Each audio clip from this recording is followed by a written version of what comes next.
Hi, my name is Cindy Rang with the Fabric Patch in Ephrata, Washington. You can find us at fabricpatch.net, and I am super excited to start our online sew-along featuring my pattern called O Tannenbaum. This was something that we did in our shop years ago because it's really fun for a beginning quilter. There's a lot of easy, simple techniques in here that you can perfect along the way, including 4 patches. There are some half square triangles, some paper pieced 60-degree angles, some snowball blocks, some fusible appliques. So what we're going to do is we're just kind of work through this program. I think that it's going to take us 8 weeks. You will want the pattern. It is available in a printed format or in a immediate download. And again, you can find that at fabricpatch.net. We do also have some kits. We have primary kits like this, or the one that I'm going to be sewing is very different with a darker background. So you'll see that in just a few minutes.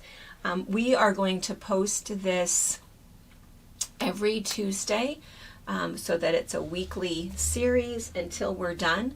So I am excited to be sewing with friends. Thanks for joining us.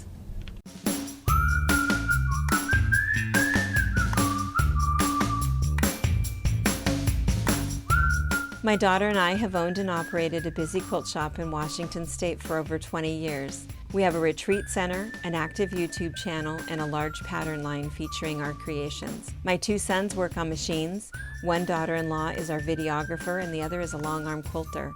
We are a family that love each other, we laugh together, and every once in a while we get some work done. We have a crew that are saints for their efforts at keeping us on track. Thanks for joining us on our wild ride.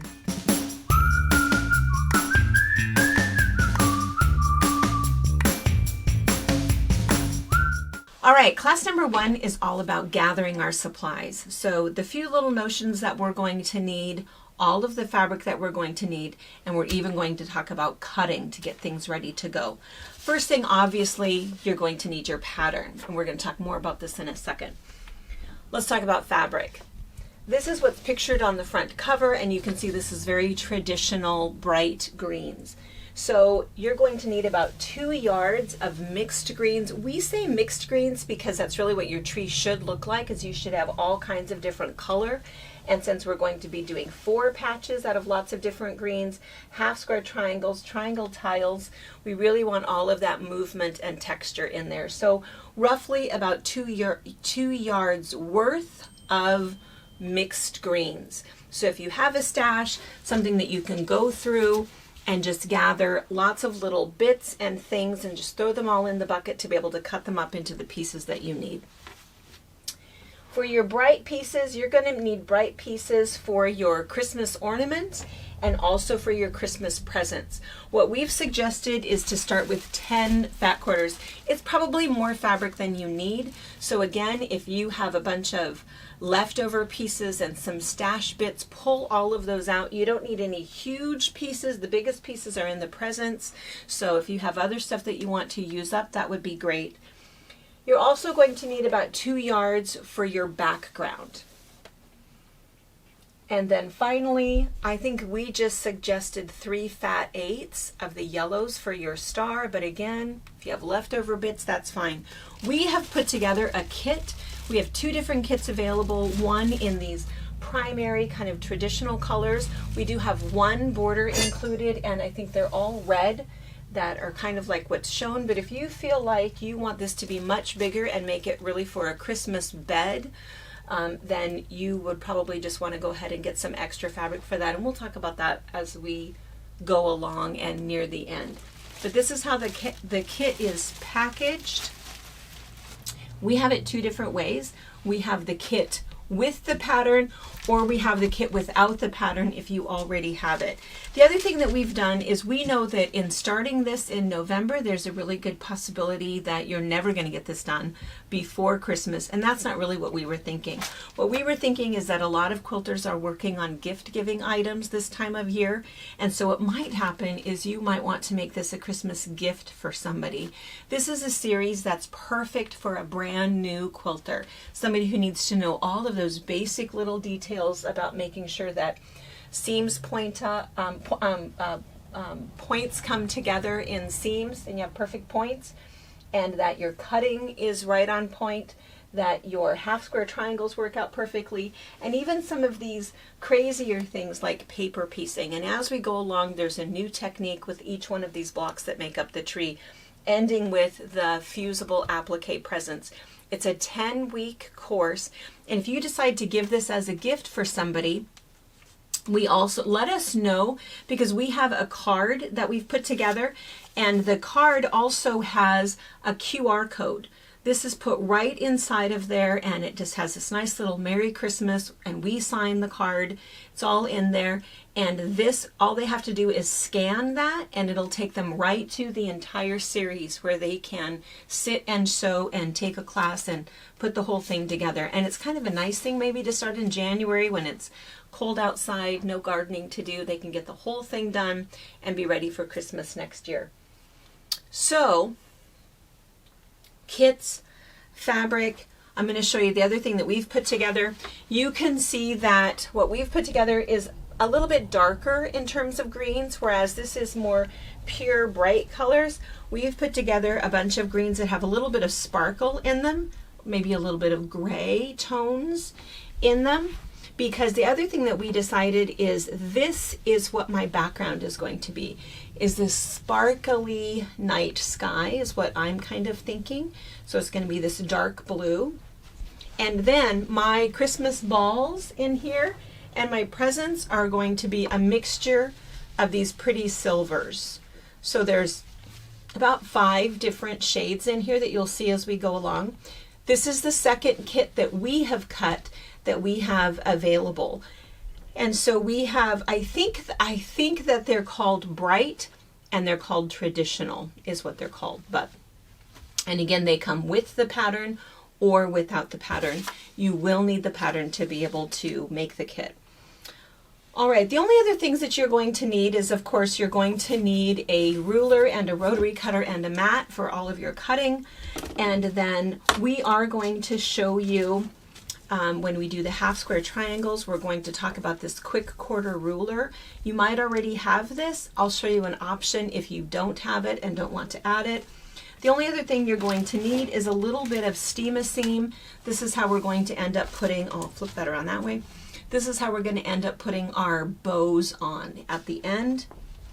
And then I always, whenever you start a new project, I always suggest you always start with a new needle. And we're going to be sewing through lots of layers. There's some spots here where we might have like 8 different fabrics that come together in a seam. And so we tend to use an 80-12. People ask all the time, what do those numbers mean? The first number is the European measurement. The second number is our measurement. So, or American measurement. So 80-12, just depending upon where you're from and what number you like to go by. The other thing too is that I oftentimes, if I'm starting a brand new project, I might also start with a new blade. I happen to know this blade isn't too bad, so I'm ready to go. What we're going to do is I'm going to clean this off just a little bit and we're going to start cutting. All right, I'm all cleaned up and set up, and I'm just going to show you the process when I start a new quilt project and for you and I when we start a sew along. I do think it's important to gather all of your stuff at first, get it all cut up and get ready to go so that you're ready to sew. The reason that it's a good idea to collect everything first is you want to make sure you're not going to run out. I can tell you, owning a quilt shop, that every single day somebody comes in and says, oh, I'm almost done with my quilt and I just need a little bit more of this fabric. And of course, I probably don't have it. So what's really nice is if you've gathered all of your stuff and you've cut them all up and you have everything labeled, knowing this is what I'm going to use in block number 1, this is what I'm going to use in block number 2, block number 3, so on and so forth. And I have a little bit of extra in everything, I'm good to go. I know that I can safely start sewing, and even if it takes me 8 months, 9 months to finish this, I'm still going to be okay, and I'll have leftovers even in case something goes wrong. And if you get done cutting and this is all you have left of one piece, I'm going to tell you, if it's me, I probably would ask for just another 1/4 of a yard or a 1/2 yard that I'm not going to cut up, but I call that my insurance fabric. just in case. If you're only using it in one tiny little place in here, then it probably doesn't matter. You'll have to make that decision for yourself. But when we put kits together, we always make sure that once you've cut everything, you have enough insurance fabric left over that if something weird happens, you can recut a piece without any problem. So that's also nice about getting a kit. If you are working from a stash, same thing. Gather more fabric than what you think you need, cut everything out, and keep it all together. When I keep it all together, I like to have some sort of a project pouch, some sort of a plastic bin, something that's labeled. I always make sure when I put everything away, I put the pattern right out on the outside so I can grab it quickly and I know this is exactly what's in here. We have these, which are kind of nice. What's really nice about these is they come in a set of 4. So there's a couple different sizes. So whatever else you're working on, you can end up with all of your different projects so that you're not going to accidentally take out something and use it when in fact you needed it for this project. And when you cut it all, I like to just label it. You can find all sorts of different things. Ziploc bags are fairly inexpensive. They work really, really well, and you just label them. It's clear, you can see what's in there. You can seal it if you want to or not. We tend to live in a desert region, so we don't have to worry about moisture or anything. If you do, we talk all the time about desiccants. I can show you those in a few minutes, and if you have any issues with moisture, just throw some of those desiccants in there, and you won't have any problem with that. So you'll see that this is what I've already done. I'm going to show you some cutting and we're going to talk about the pattern, but I've already cut up everything that I need to be able to complete block 1, everything that I need to be able to complete block 2, block 3, everything else already cut up and in there. If you look at your pattern, the way that your pattern is written is it says, here is for block number 1, let me put my glasses on for this, it'll say, for block number 1, you're going to make 12 of these blocks, and you're going to cut 17 5-inch green squares. And it says in parentheses, I wrote, use lots of different green colors, and you're going to cut 5 background 5-inch squares. So that's all that's in there. In my block number 1, that's all that's in there. 17 green 5-inch squares and 5 background 5-inch squares. It's in there and labeled. And then it tells you the directions, but we'll be doing that in class. Your next one, block number 2, you need to cut 24 3-inch green squares using lots of different mixed greens. Tells you right there. And then same thing, that's what's in there. It's labeled block 2, block 3, block 4. Just read ahead, see what you need to cut those, label them. You're going to be all set and ready to go. I'm going to show you for just a second a couple of my more specific cutting techniques, things that you need to know to be able to cut out your blocks. What we're going to do is position the camera a little bit closer, and I'm going to show you up close how to do proper cutting. All right, proper cutting is extremely important. Anybody who's watched me in a class, I've talked about this before, that you need to have quality fabric is rule number 1. Rule number 2, measure twice, cut once. Rule number 3, everything is a 1/4 inch seam allowance. All of your math, everything that you do is dependent on the fact that you have a 1/4 inch seam allowance. When we start piecing in our next class, I'm going to show you my 1/4 inch blade foot. That's something that makes it a whole lot easier just to make sure that all of our math comes out exactly right. Fourth rule is proper pressing. We'll also talk about that in our next class. I also went and dug out some of the desiccants. So this is what we're talking about. Silica packs, desiccants, whatever you happen to call them. What they're for is they just absorb moisture. So you always get them in different packets, shoe boxes, all sorts of things. I do not throw them away. I just keep them, and whenever I have something that I'm storing in any kind of a plastic bag, anything that I want to protect from excess moisture, I might even put 3 or 4, but that's what these are. So I have friends that collect them for me and give them to me. I always have enough for my projects and enough for friends. All right, the main ruler that I'll probably end up using, because most of our blocks are fairly small, I'll probably end up using my 6x12 ruler. I like this one because it's small enough that I can move it around and handle it quickly. But if you don't have that ruler, you don't necessarily have to get it. It doesn't matter. The main ruler that people will usually have is either a 6x24, an 8x24, or in this case, I think I have an 8.5x24. It's just the one that I picked up that I think is easy for you to see in the camera. But it's nice to have one that's a little bit longer so that you can cut with the fabric, because what will tend to happen is that if you're cutting out a 5-inch square, you don't want to just find the corner of your fabric and cut out a 5-inch square. You want to cut a 5-inch strip and then turn it and then do what's called a cross cut or a second cut, where you're going to cut those into 5-inch squares. So that's why it's also nice to pre-cut, because you might have a whole lot of excess 5-inch strips that you need to cut again for the next one down the line, and the next one down the line, and the next one down the line. And as you start cutting, you'll see what I mean. To cut this kit out, it probably took me about probably less than an hour, maybe 45 minutes to an hour, as an experienced cutter.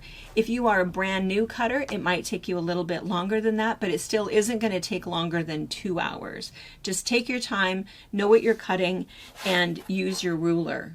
All right, so let's look at this. And if you're measuring over, again, what's nice for you guys to see on the camera is that when you're measuring over from 5 inches, you'll be able to see that there's a number and a line. And what I always do is I make sure that whatever I'm cutting is where the ruler is, so that I'm holding that piece nice and straight. But usually what I start with is I start with making sure that I have a nice straight edge.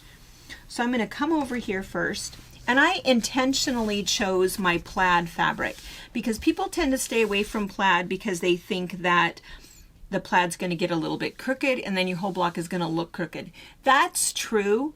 Plaid, unless it's woven, it's just printed, it's not really going to line up straight. Don't make yourself crazy over that. I like it anyway. There's a lot of texture. And what'll happen is when you quilt it, it's going to be a little bit textured anyway. So you'll see that when the whole quilt is over and done with, you'll like this along with a stripe, and it doesn't really matter. So I am not fussing up and lining things up with the line of the plaid. I'm just making sure that my fabric is, my squares are going to be a pure, an exact 5 inches. So I'm lining everything up, and I'm going to get a nice straight edge first. So that's all I'm doing. And I always cut. I'm holding my ruler nice and flat. And I always make sure that I've made that cut before I move the ruler. The other thing that I want to mention is that sometimes somebody will cut. I'm just going to make a second cut to demonstrate something else. Sometimes somebody will cut, and as they cut, if they're holding the ruler down like this, can you hear that? I'm going to do that again. It's not because I'm not pushing down hard enough, it's because of the angle of my cut. Because see, if you look at it this way, you can see that there's only a tiny little bit of that little rolling razor blade that's showing. Versus if I tip it up just a little bit, see how much more I can cut? So all I really need to do, it's not about a dull blade, it's just about tipping my angle up just a little bit. That's why a lot of rotary cutters will have a little grip mark right here, suggesting that that's where your finger go. So when I cut that way, you can see that I've cut all the way through. I'm just going to do that one more time. All right, so now, and whatever rotary cutter you use, you see that I oftentimes will use a Quilter Select. The reason that I use it, a Ginger cutter is real similar, is because it's really heavy. It's heavy, it's all metal, and so what'll happen is I don't end up damaging the inside when I'm pressing down a little bit harder. And the other thing is, because it's heavy, it does more of the work, just like a heavy iron does. And there's no, it's a true right or left hand, depending upon how I'm cutting. So if I'm right hand, I'm cutting this way. If I'm left hand, instead of cutting like that, you would actually turn so that the blade excuse me, is close to the ruler. All right.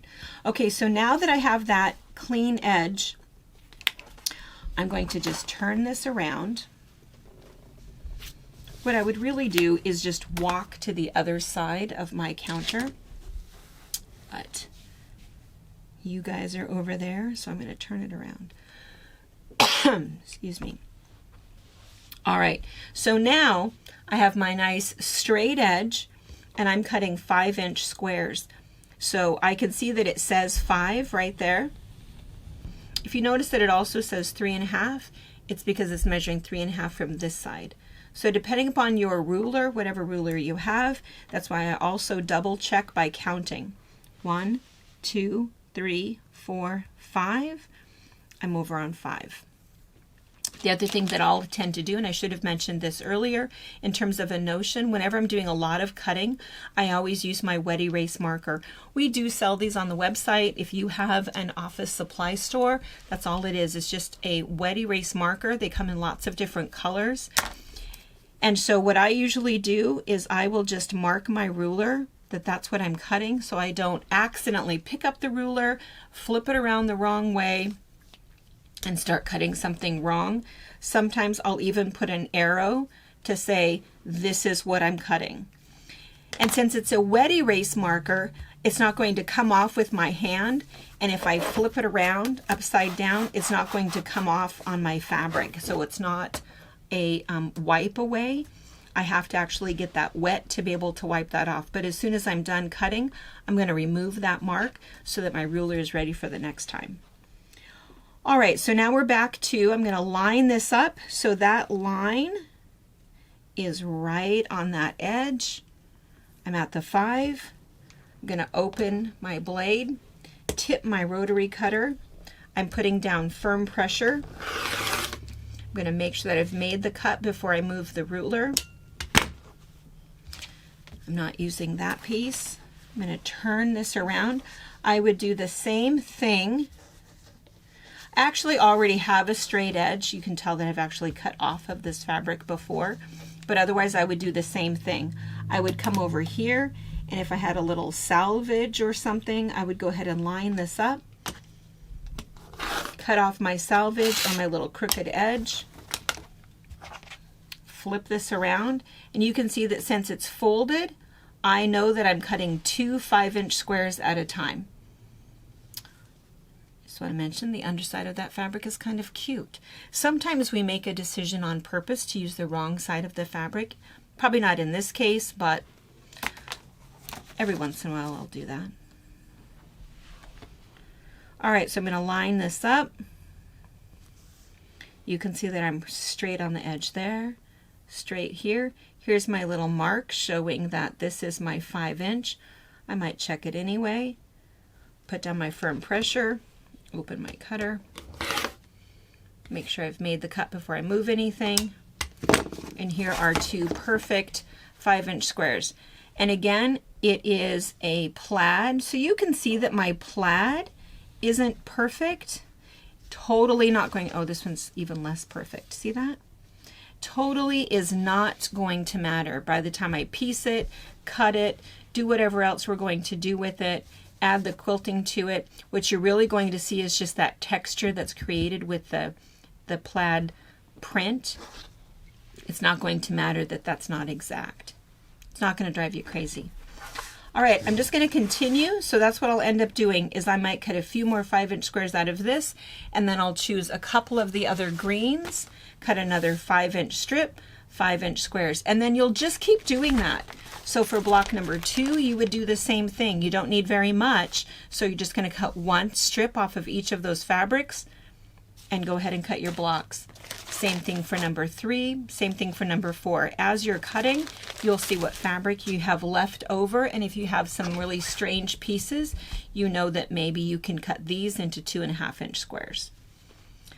All right, I think that I've covered everything that you need to know for fabric selection, fabric organization, pre-cutting all of your pieces, get them all packaged and ready to go.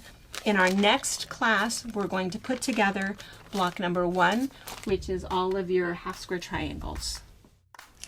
Thank you for watching our video. We invite you to leave a comment, hit the like button, or better yet, subscribe to our channel so you never miss an episode. You can also visit our Instagram, Twitter, Facebook, or Pinterest pages, or find all of those things and our online store at fabricpatch.net.